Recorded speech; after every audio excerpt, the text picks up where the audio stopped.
तो दोस्तों, क्या कोई ब्लैक होल तेजी से हमारी पृथ्वी की तरफ बढ़ रहा है? क्या घट सकती है कोई अनहोनी घटना? ब्लैक होल की इस तेजी के कारण वैज्ञानिक भी है हैरान। आखिर क्या है इसकी असल वजह? तो चलिए जानते हैं आज के इस इंटरेस्टिंग वीडियोस में। ब्लैक होल के नाम से ही लोगों के अंदर एक अलग सा खौफ देखने को मिलता है। जब भी मैं लोगों के सामने ब्लैक होल का विषय रखता हूँ, तब सबसे पहले उनका यही सवाल होता है कि क्या ब्लैक होल सच में खतरनाक होते हैं?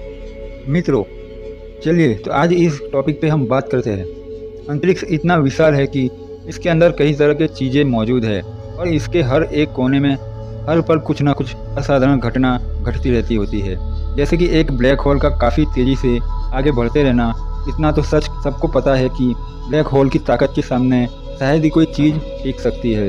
इसलिए ब्लैक होल को अपने वैज्ञानिकों ने हमेशा चिंता में लिया है। मित्रों, इस तेज़ी से बढ़ने वाले ब्लैक होल के बारे में वैज्ञानिक काफ़ी चिंतित है। उनको इस ब्लैक होल के बारे में सटीक रूप से कुछ भी पता नहीं है।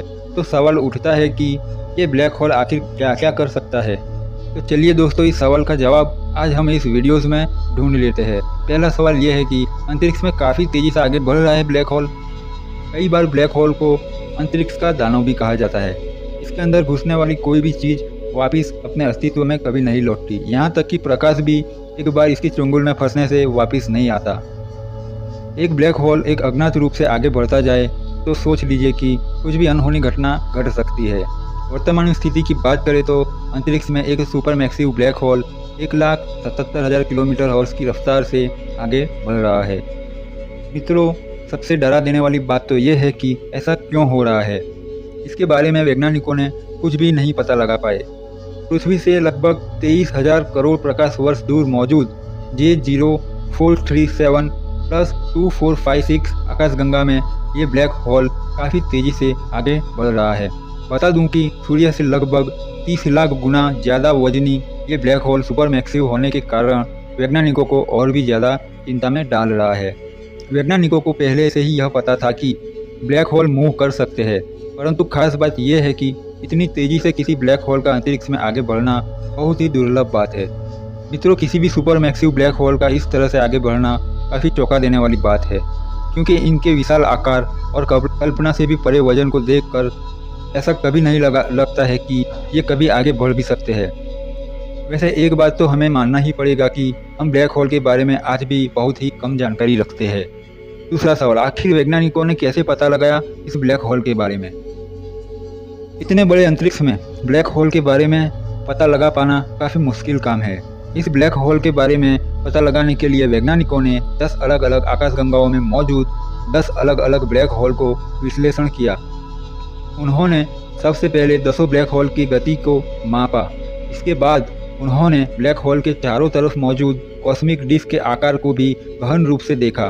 वैसे वैज्ञानिकों ने डिस्क में मौजूद पानी की मात्रा को जानने के लिए ही डिस्क के ऊपर शोध किया था। अब सवाल उठता है कि पानी की मात्रा को जानकर वैज्ञानिकों को ब्लैक होल की गति के बारे में आखिरकार कैसे पता चल गया।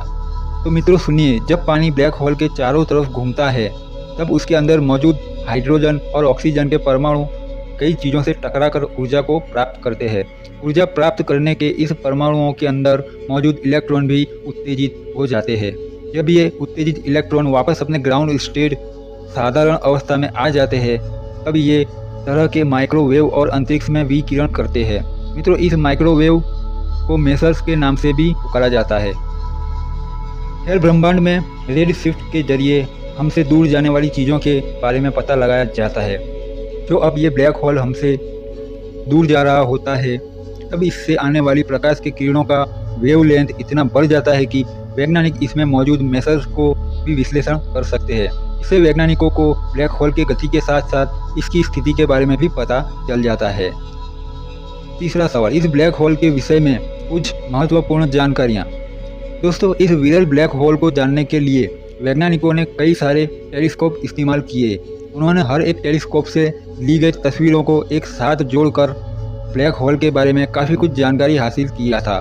वैसे आपको बता दूं कि इस तकनीक को वेरी लॉन्ग बेसेलिन इंटरफोर्मेट्री कहा जाता है। इसका शॉर्ट नेम है VLBI। मित्रों, इस तकनीक से ब्लैक होल की एक बहुत ही बड़ी फ़ोटो खींची जा सकती है, जिससे ब्लैक होल के गति का भी अनुमान लगाया जाता है।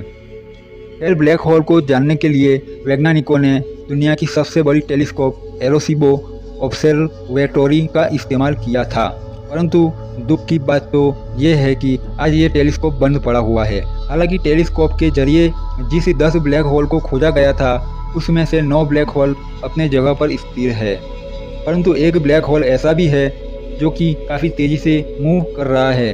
वैसे ये ब्लैक होल ब्रह्मांड का सबसे तेज ब्लैक होल नहीं है। एक चौंका देने वाली बात ये भी है कि वैज्ञानिकों ने साल 2017 में एक ऐसे ब्लैक होल को ढूंढा था जो कि 70 लाख किलोमीटर की रफ्तार से अंतरिक्ष में दौड़ रहा था। जी हाँ, आप लोगों ने सही सुना, एक ऐसा ब्लैक होल जो कि प्रति घंटा 70 लाख किलोमीटर की दूरी तय कर लेता था। और ख़ास बात ये भी है कि एक सुपरमैसिव ब्लैक होल था। वैज्ञानिकों को ब्लैक होल्स के इस गति को लेकर वैसे तो सटीक रूप से कुछ पता नहीं है, परंतु उन्होंने निष्कर्ष निकाला है कि पहला निष्कर्ष ये है कि जब दो सुपरमैसिव ब्लैक होल आपस में टकराते हैं तब टक्कर से पैदा होने वाले रिकॉइल के कारण दोनों ही ब्लैक होल बहुत तेज़ी से एक दूसरे से दूर जाने लगते हैं। ये एक वजह हो सकता है इन ब्लैक होल की रफ्तार का। खैर चलिए एक नज़र दूर निष्कर्ष के ऊपर भी डाल लेते हैं। मित्रों, ये दूसरा निष्कर्ष थोड़ा अजीब व बहुत ही ज़्यादा अद्भुत है। कई वैज्ञानिकों को ये लगता है कि जिस ब्लैक होल को देख रहे हैं वास्तव में वो एक ब्लैक होल के वजह 2 ब्लैक होल है, यानी देखे जा रहे ब्लैक होल के साथ एक दूसरा अदृश्य ब्लैक होल जुड़ा है जो कि दोनों ही ब्लैक होल को इतनी तेज़ी दे रहा है। ये निष्कर्ष सुनने में भले ही अवास्तव लग रहा हो, परंतु वैज्ञानिकों ने कुछ सोच समझ कर ही इस निष्कर्ष को दिया होगा। तो ऐसे में ये देखना बाकी है कि आखिर कब वैज्ञानिक ब्लैक होल के इस दुर्लभ तेज़ी के बारे में सटीक रूप से पता लगा पा रहे हो।